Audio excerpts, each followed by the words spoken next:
Imagine you're stuck in traffic, running late. And instead of that usual feeling of rising panic, instead there is peace and calm. What if I told you this kind of stability is possible in any situation? Today we're talking about Aleister Crowley's perspective of the gods and how it can give you unshakable stability even in the most stressful of situations. In this video, I'm going to teach you how you can use Aleister Crowley's techniques to achieve a sense of unshakable calm. This isn't just theory, it's a practical approach that you can start using right now. Stick around because by the end, you will have tools that you can use to help you handle stress and to experience life. If you enjoy this video, please like it and subscribe to the channel for more content. Also, please consider supporting me on Patreon. I will leave a link to my Patreon in the description for this video. Now let's dive into Aleister Crowley's secrets for experiencing peace no matter what life throws at you. In a previous video, I talked about how Aleister Crowley regarded human beings as projections in space-time of immortal gods. If you haven't checked out that video, you should look at it now because it provides useful context for this video today. But essentially, we're like characters in a hyper-immersive video game that our true selves are playing. In the same way that somebody playing a video game can get so caught up in the action that they deeply feel every win and every loss, we can get so caught up in the events of our lives that we think it expresses the whole truth of who and what we are. And that gives rise to ego, anxiety, the fear of disappointing others, and the fear of death. The key to true freedom, Aleister Crowley taught, lies in realizing our true selves. Seeing that who we really are lies outside of this game of life. And when we undergo this shift of perspective, something incredible happens. Fear and anxiety lose their grip on us, and we're free to experience life without being ruled by it. Now, you might ask yourself, if I'm just a video game character, then what's to stop me from doing something reckless? What's to stop me from imagining I'm playing a game of Grand Theft Auto? That's a really good question. Remember that when we are playing a character in a game, it's not that we don't care about what happens to the character. Of course we care about the character. It's similar to when we're watching a movie or a play or we're reading a book. We experience the characters' losses along with them. We experience their joys along with them. We end up caring quite a bit about characters in movies or video games, even when we know that they're just characters. But here's the real difference.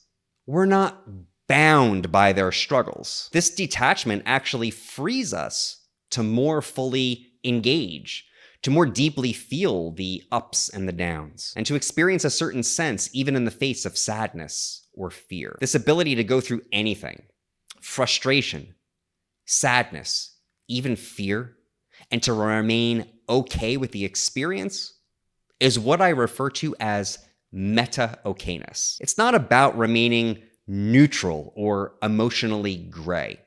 It's about being open to the full spectrum of experience, knowing that no matter what happens, you will be okay with it. For instance, imagine you're driving somewhere and you get a flat tire. Normally, you might feel frustration, even panic, and this could kick off a series of thoughts. Why does this always happen to me? Why is the universe out to get me? I just don't get this. But from a place of meta-okayness, you would experience the frustration, but it wouldn't proliferate. It wouldn't start to spiral out of control into these other feelings and these other thoughts. You can feel okay with the fact that you feel annoyed and inconvenienced. It doesn't have to define your entire day or your entire existence. In fact, think right now of an experience you had recently where you felt frustrated or overwhelmed. Maybe it was a stressful work deadline, or maybe it was an argument with someone, or maybe it was just something as banal as being stuck in traffic. Ask yourself, how would it feel if I had been okay with that feeling? Imagine how much more at ease you would have been. Feel free to drop your example in the comments. I'd love to hear how you're experiencing these things in your own lives. With meta-okayness, all of the energy that went into thinking, what does this mean about me, could instead go into addressing whatever the problem is. So instead of spiraling, you become better at handling the problem calmly and wisely. Meta-okayness is like having a buffer or a cushion around your experience. It doesn't stop your emotions from arising, but it keeps them from spiraling into negative thoughts and feelings of panic or despair. To have this perspective on life means having a deep connection with your true self, with who you really are. This connectedness is something that Crowley referred to as a mystical marriage or love under will. When we align with this perspective, we approach life not just through our minds, but with our entire being. Crowley called this true self Hadit, and aligning with Hadit means becoming the center of your own universe. In a letter to his student Gerald York, Crowley once wrote, "Look at yourself clearly with the eyes of a god.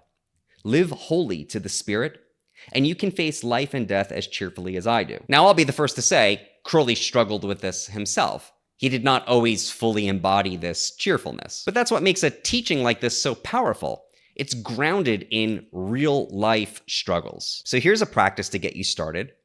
Try looking at your own life from the perspective of a God who sent you here. Throughout the day, remind yourself, no matter what happens, I will be okay. This simple practice can shift your mindset, giving you a sense of calm that is genuine and not forced. Real confidence in life comes from knowing that no matter what happens, it will not shake you at your true center, at your core. When you start living from this place of meta-okayness, you will experience life with a newfound sense of freedom and of calm. You'll still face all the same challenges as before, but you'll be able to do it with a steady heart and a very clear mind. If you find this idea useful, let me know down in the comments. Share any insights you have or what you found useful. And if you want a more detailed step-by-step guide for how to start to build this perspective, also let me know down in the comments. Thanks for watching the video, and if you liked it, please remember to like it and subscribe to the channel for more videos on Thelema and personal growth. Also, you'll want to check out this next video where we dive even deeper into these subjects on true will and divine realization. Until then, love is the law, love under will.